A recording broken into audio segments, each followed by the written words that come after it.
शुभ संध्या बच्चों आज की इस कक्षा में हम पढ़ेंगे व्यंजन संधि। व्यंजन संधि इसलिए पढ़ेंगे कि स्वर संधि देखिए कुछ हद तक व्यंजन संधि की अपेक्षा काफ़ी आसान है, लेकिन व्यंजन संधि में बहुत सारी दिक्कत आती है हमारे छात्रों को। तो इसलिए मैं आज व्यंजन संधि के ऊपर ये वीडियो बना रहा हूँ। उसके बाद मैं स्वर संधि को भी आपको स्वर संधि की भी वीडियो मैं आपको दूंगा और उसमें बहुत ही संक्षिप्त तरीके से मैं बताऊंगा। और यहाँ पर भी मैं जो व्यंजन संधि है इसको मैं बहुत संक्षिप्त रूप में आपको बताऊंगा और पूरी जानकारी दूंगा। ऐसा नहीं कि संक्षिप्त में बता रहे हो तो अधूरी जानकारी आपको दें या कम जानकारी दें, आपको पूरी जानकारी देंगे और संक्षिप्त रूप से आपको बुक की तरफ बहुत लंबा चौड़ा परिभाषिक रूप में नहीं मिलेगा, बहुत संक्षिप्त में मैं आपको यहाँ पे बताऊंगा। तो आप वीडियो को पूरा देखें। वीडियो अच्छी लगे तो लाइक करें, दोस्तों में शेयर करें और चैनल पर नए हैं तो चैनल को सब्सक्राइब करना ना भूलें, ठीक है। तो आइए हम अपनी वीडियो शुरू करते हैं। देखिए सबसे पहला जो व्यंजन संधि है, सबसे पहले बात आती है कि सर व्यंजन संधि किसे कहते हैं। तो जब दो व्यंजनों के आपस में मिलने से कोई विकार उत्पन्न होता है तो उसे हम व्यंजन संधि कहते हैं। या फिर एक व्यंजन के साथ किसी स्वर के मिलने से जो विकार उत्पन्न होता है उसे हम क्या बोलते हैं, व्यंजन संधि बोलते हैं, ठीक है। ये तो व्यंजन संधि की परिभाषा रही। अब बात आती है कि वर्ग व्यंजन संधि के नियम। अब यहाँ पर इस वीडियो में मैं आपको 7 नियम बताऊंगा व्यंजन संधि के और इन्हीं 7 नियमों में पूरी व्यंजन संधि आपको बताई जाएगी। अगर आप बुक में देखेंगे तो आपको बुक में बहुत सारे नियम मिलेंगे, 12, 13, 14 नियम मिलेंगे, लेकिन यहाँ पर मैं कुल मिलाकर केवल 7 नियम के अंतर्गत आपको बताऊँगा। पूरा कंक्लूजन मैं आपको यहाँ पर देने का प्रयास करूँगा। तो आइए हम वीडियो शुरू कर। देखिए पहला नियम है वर्ग के पहले वर्ण का तीसरे में परिवर्तन। वर्ग के पहले वर्ण का तीसरे में परिवर्तन, ये नियम क्या है इसको समझते हैं। देखिए यहाँ पर है कि वर्ग का जो पहला वर्ण होता है तो सबसे पहले हमें जानना होगा कि वर्ग क्या होते हैं।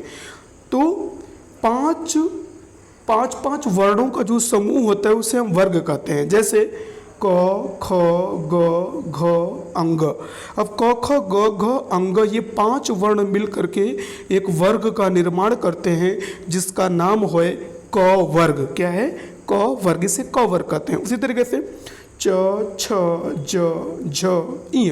अब च, छ, ज, झ, इय ये 5 वर्ण जब आपस में मिले तो मिल करके एक वर्ग का निर्माण किए, एक वर्ग बना जिसको कहा गया च वर्ग। उसके बाद ट वर्ग, ट, ठ, ड, ढ, अड़। अब ये ट, ठ, ड, ढ, अड़ ये 5 वर्ण मिलकर के एक वर्ग का निर्माण कर रहे हैं जिसका नाम हुआ ट वर्ग। उसके बाद त, थ, द, ध, न।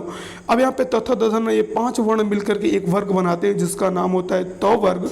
और प, फ, ब, भ, म ये 5 वर्ण मिलकर के एक वर्ग बनाते हैं जिसका नाम होता है प वर्ग। इस तरीके से हिंदी वर्णमाला में जो वर्ग हैं वो 5 वर्ग हैं, क वर्ग, च वर्ग, ट वर्ग, त वर्ग और प वर्ग, ये 5 वर्ग हैं।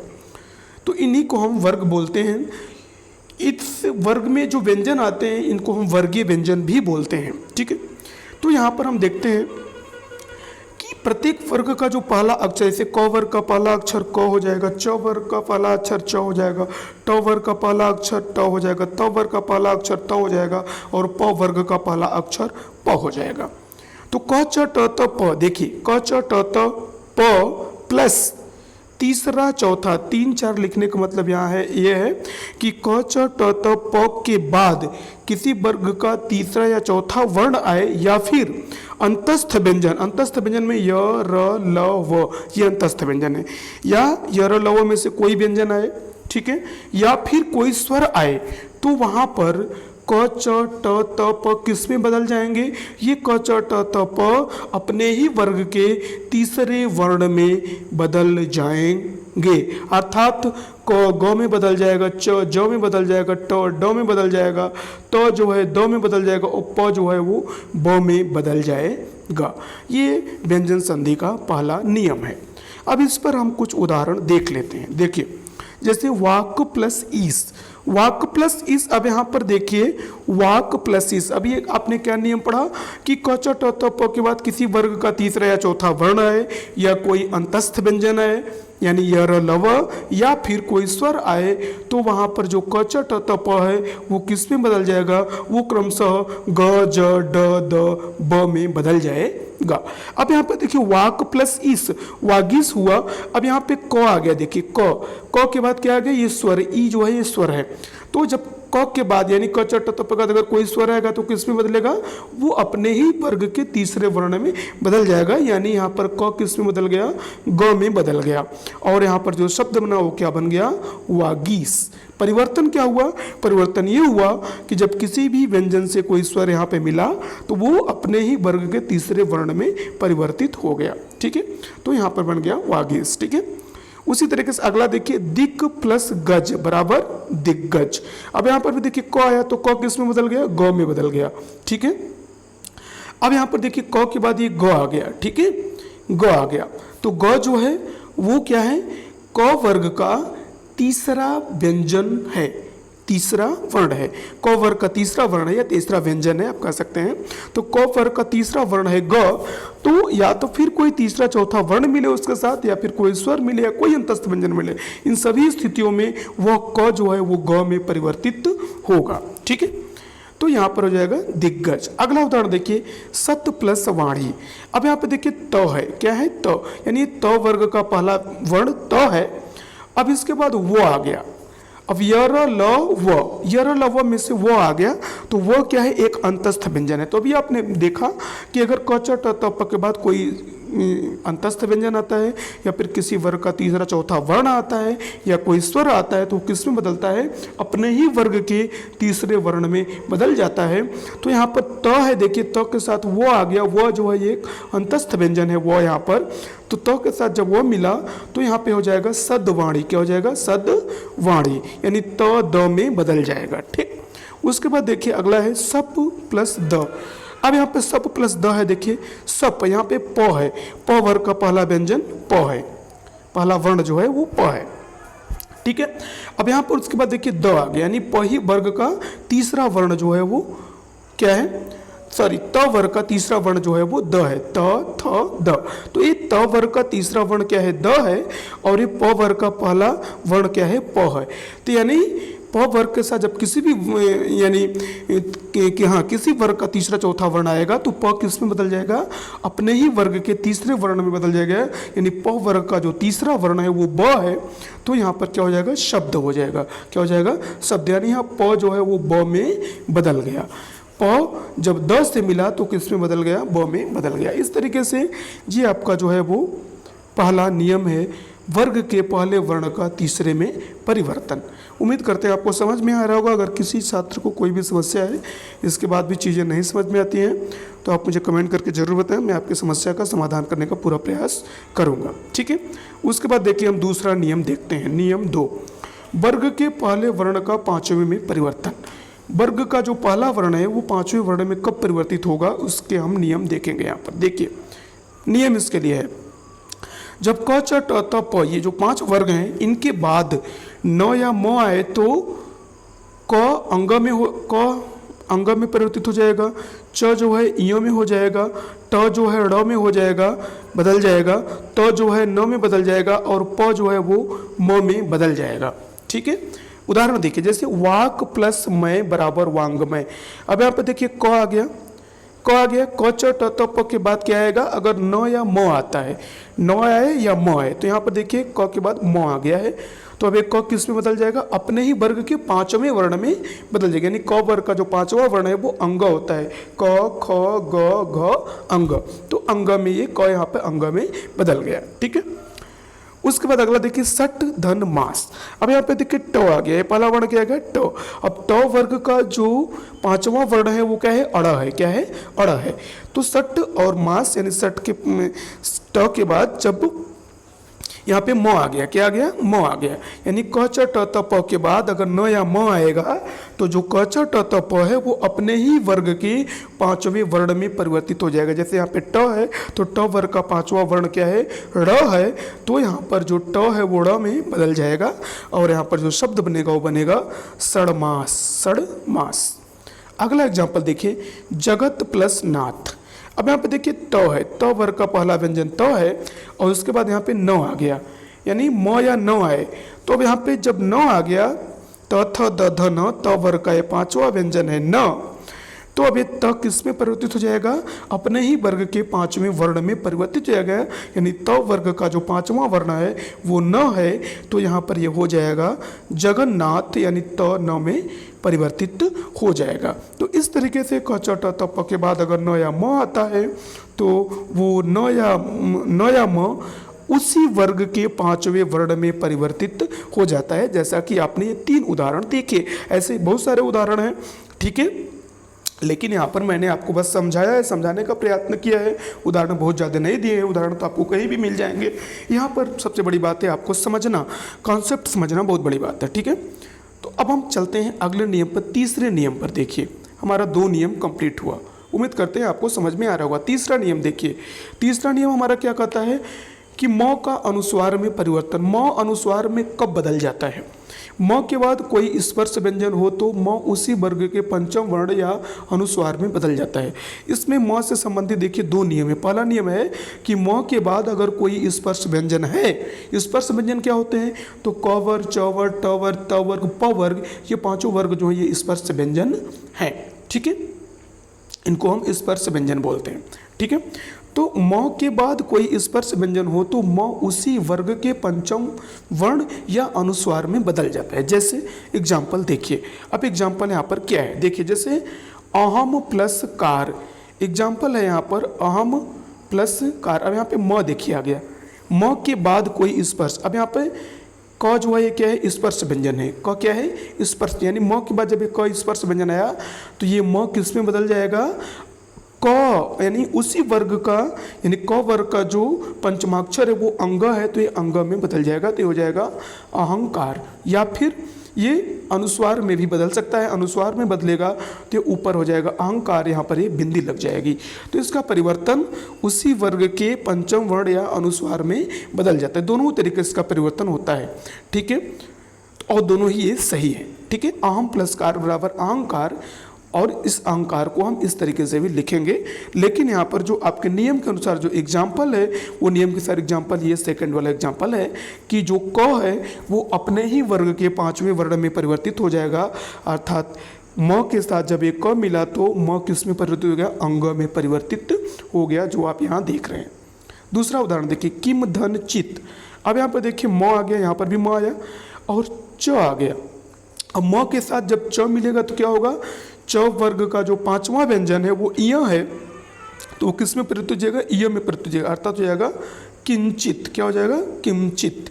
अब यहाँ पर इसको आप इस तरीके से भी लिख सकते हैं, ठीक है। उसी तरीके से अगला एग्जाम्पल देखिए, सम प्लस गम बराबर संगम। अब म भी यहाँ पर ग से मिला तो अब ये किस में परिवर्तित हो गया, अपने ही वर्ग के, अपने ही कोई स्पर्श व्यंजन ना, तो जी जो म है ये अपने ही वर्ग के पांचवें वर्ण में, यानी ग वर्ग का जो ग जो है, ग क वर्ग में आता है, क वर्ग का जो पांचवा व्यंजन है वो अंग है, इसलिए यहाँ पर हो जाएगा संगम। इसको आप ऐसे भी लिख सकते हैं।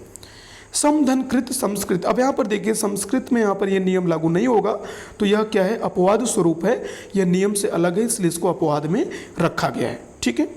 अगला नियम देखिए, म संबंधित दूसरा नियम, म से संबंधित दूसरा नियम। म से संबंधित जो दूसरा नियम है, म के बाद अंतस्थ व्यंजन, अंतस्थ व्यंजन क्या होते हैं, य, र, ल और व, तथा उस व्यंजन स और ह व्यंजन में से किसी वर्ण का मेल होने पर म के स्थान पर अनुस्वार ही लगेगा।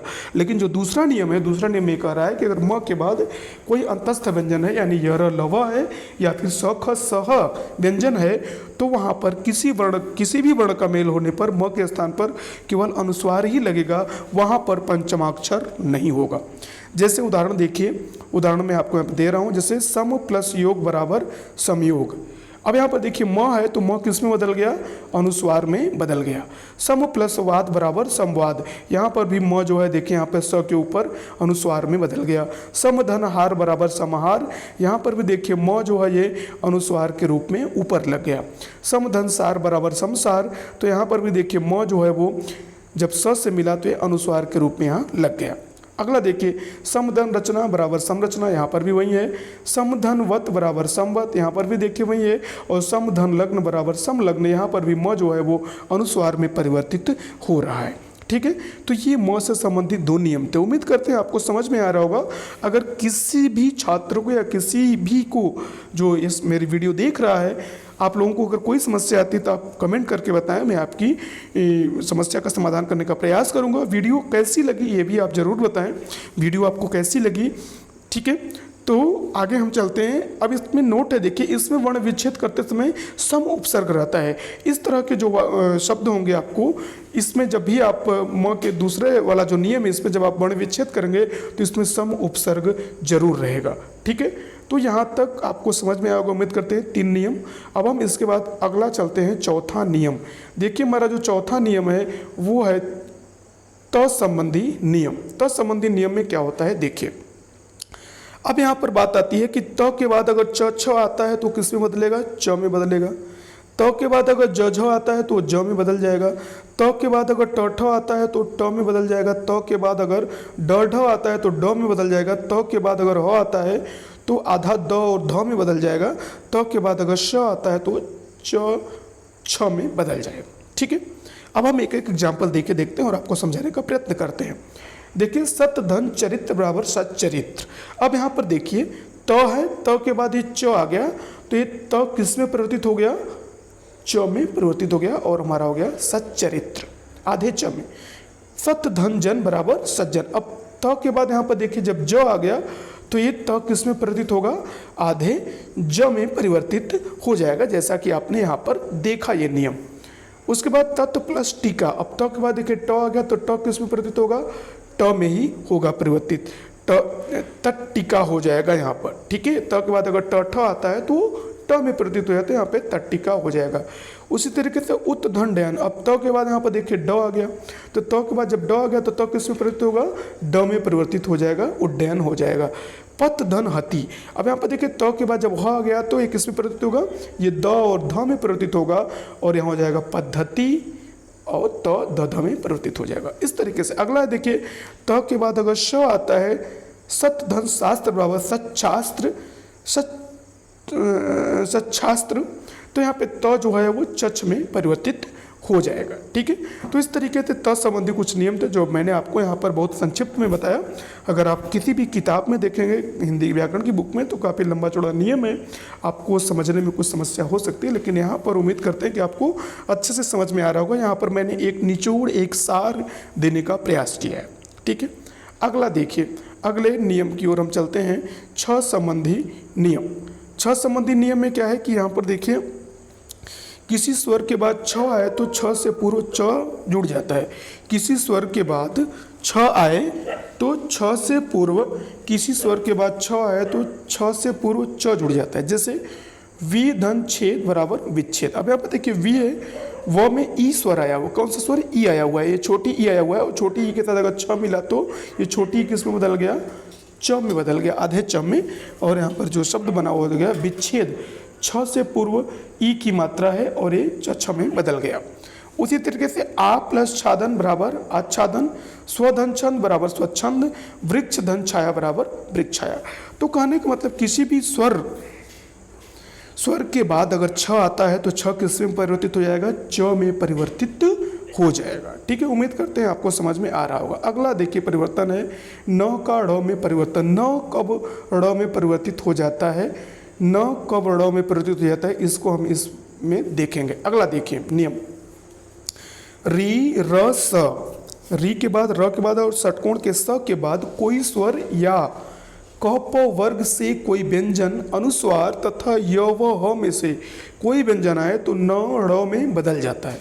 जैसे देखिए भर प्लस अन बराबर भरण हो गया। अब देखिए र है ना, र के बाद अ आ गया तो र किसमें परिवर्तित हो गया, ड़ में परिवर्तित हो गया। भूस, अब यहाँ पे देखिए स आ गया, षटकोण का स आ गया, उसके बाद अ आ गया, यानी ये स्वर है, क्या है, अ क्या है, स्वर है। यानी स के बाद जब ये कोई स्वर मिला तो स किसमें परिवर्तित हो गया, यहाँ पर जो सॉरी यहाँ पर जो न है वो न किसमें परिवर्तित हो गया, ड़ में परिवर्तित हो गया, ठीक है, ठीक है। उसके बाद देखिए राम प्लस अयन, उसी तरीके से तो म के बाद अ आ गया तो अब इसमें यहाँ पर जो न है वो किस में परिवर्तित हो जाएगा, ड़ में परिवर्तित हो जाएगा। प्र प्लस मान बराबर प्रमाण, यहाँ पर भी न जो है वो ड़ में परिवर्तित हो गया।